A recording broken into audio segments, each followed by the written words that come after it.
Everyone today who lives in Michigan carries around with him or her small amounts of a toxic chemical called PBB, polybromated biphenyl.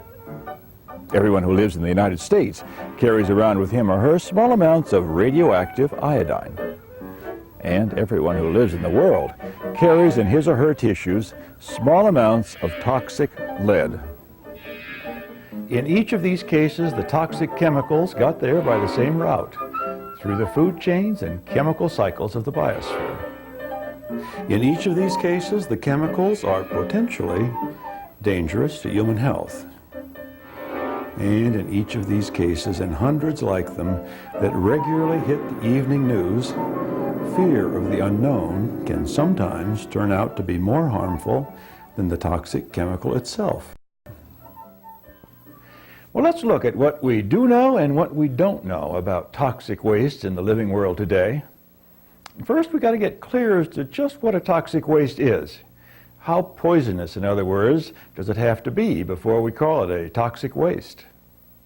Well, the U.S. Environmental Protection Agency, the EPA, has set standards that reflect the best medical judgment today about this question. There is nothing sacred or certain about these figures. They're educated guesses extrapolated from either bacteria cultures or animal studies.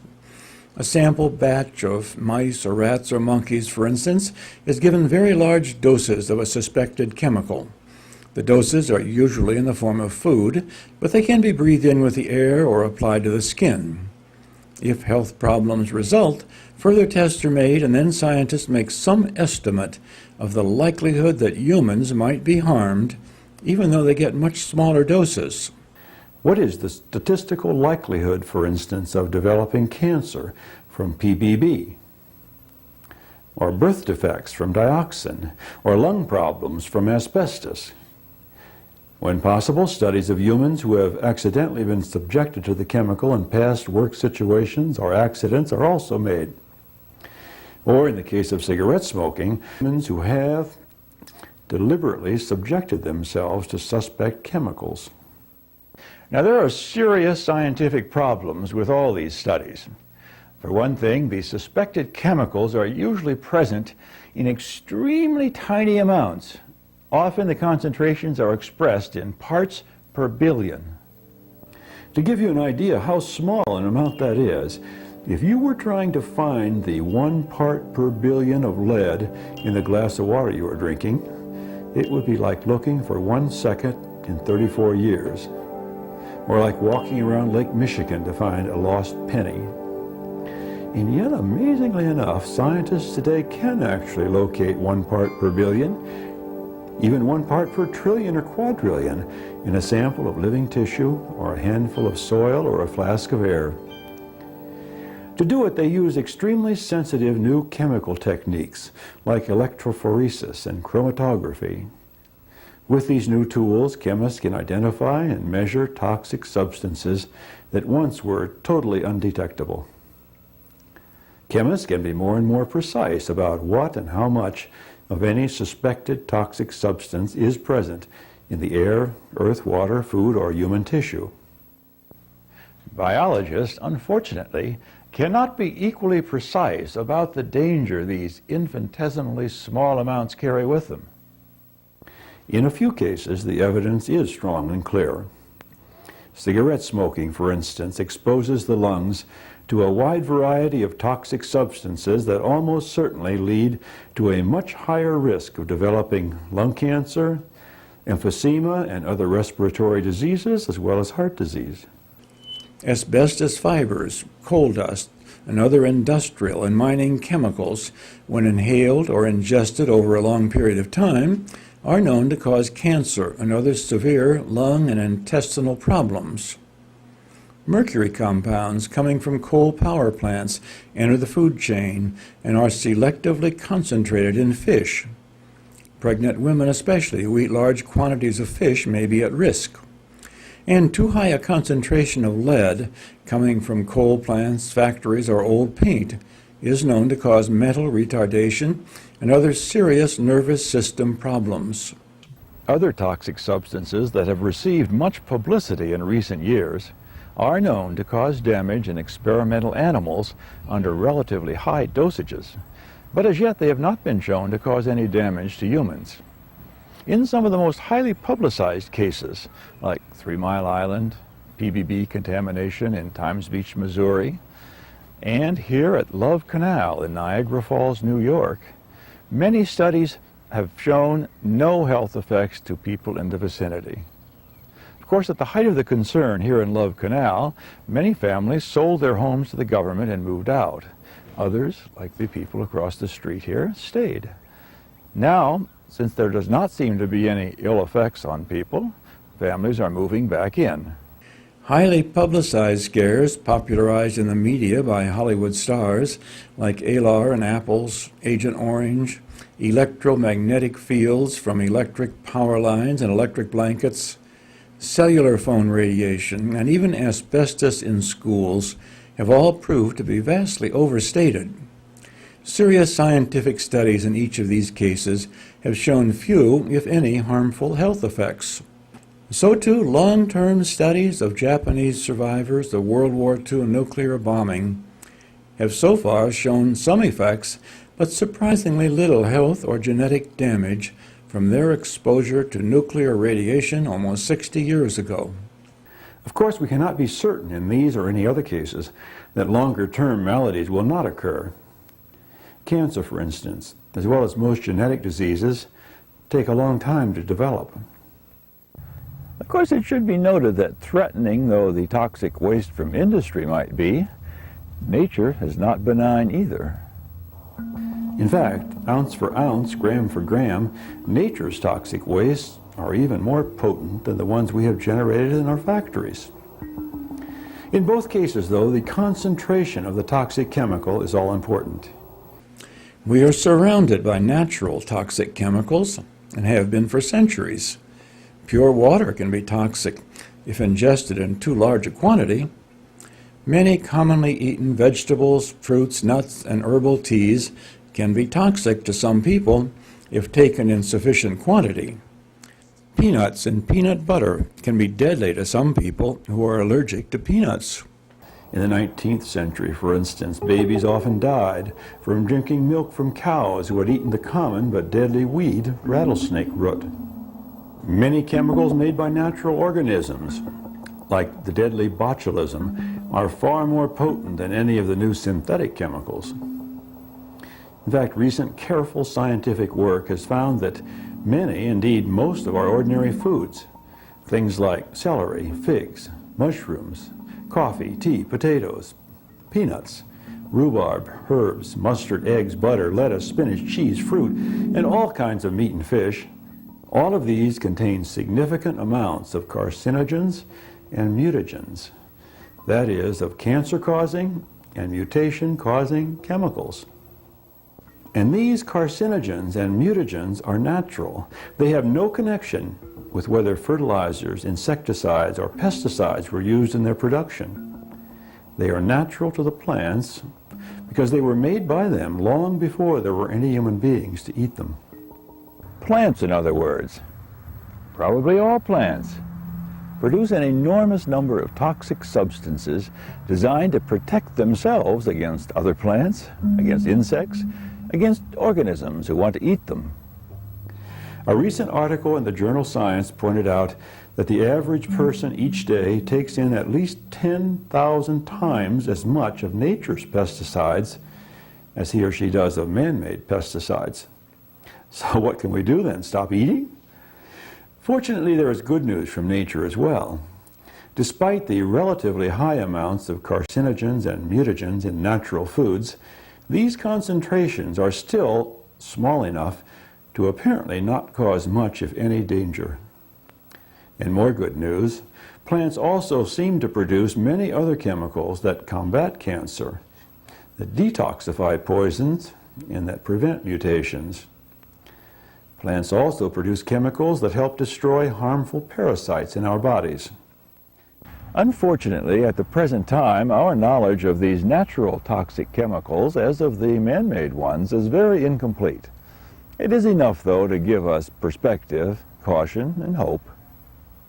Besides caution in trying to assess the degree of toxicity, we must also remember that any toxic substance is only toxic if it actually enters the living body. In other words, in order to hurt us, we have to eat it, drink it, breathe it in, or take it in through our skin.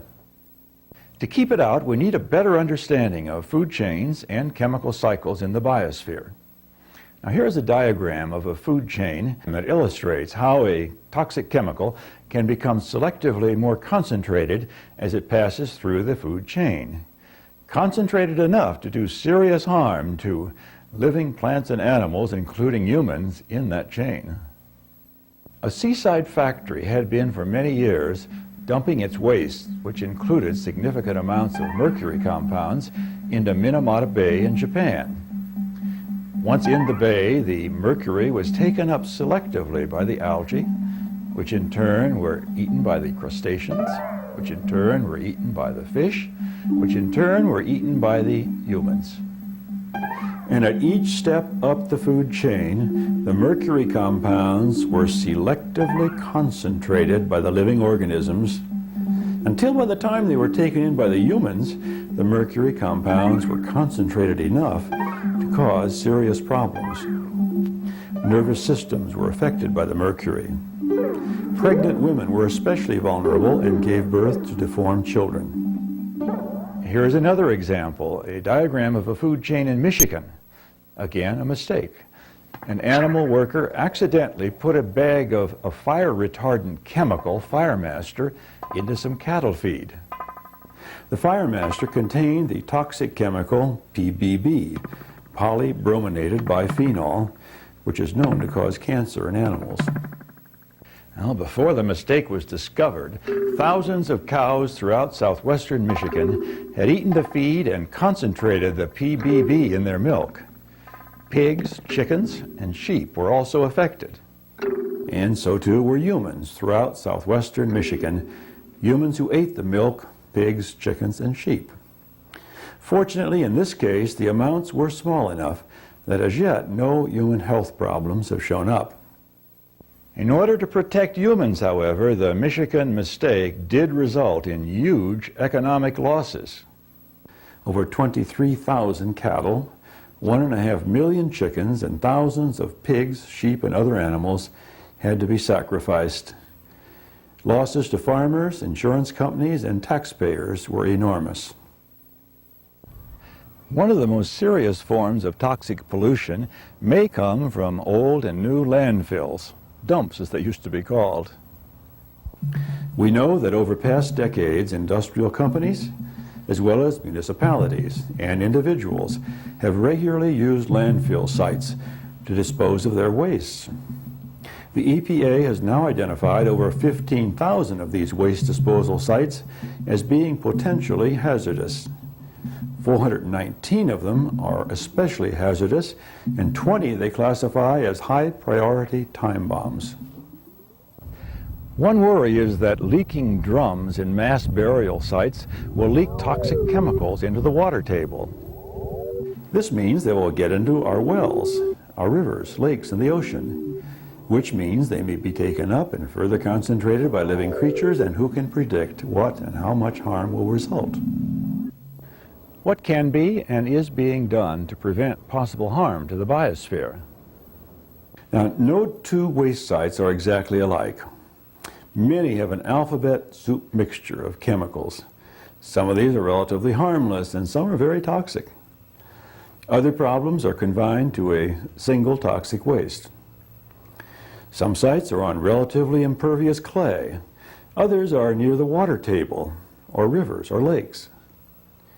Some chemicals are very soluble in water, others are not. Some chemicals tightly bond to the soil particles, others do not.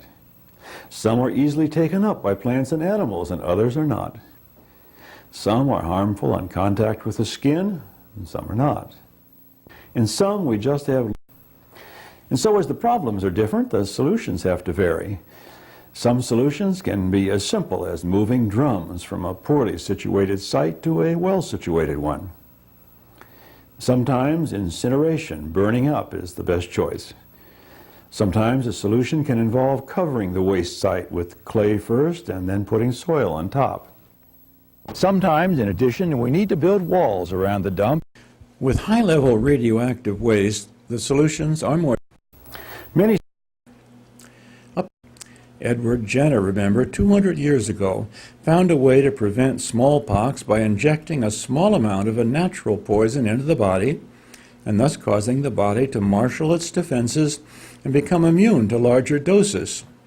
Well, so too, toxicologists have found that an herbicide that in normal concentrations will kill a plant, when applied in small amounts, can actually cause the plant to grow taller and healthier.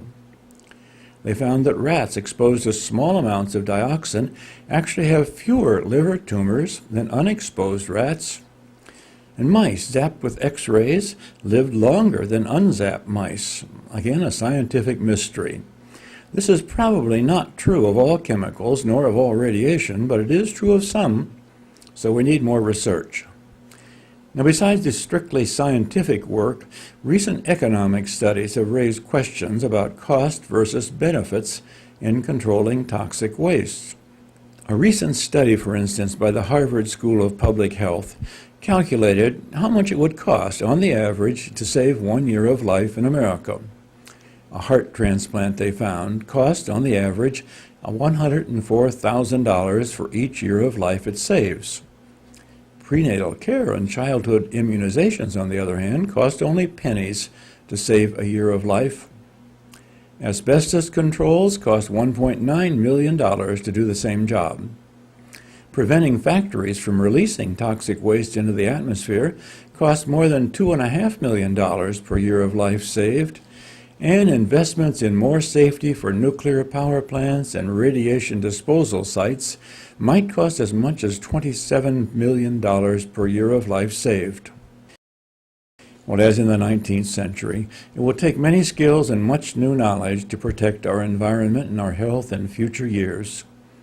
For this task, we need not only biologists, chemists, and doctors.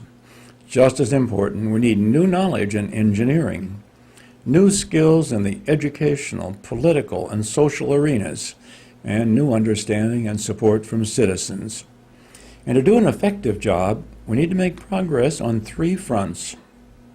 1, we need to find ways to not make so many toxic wastes.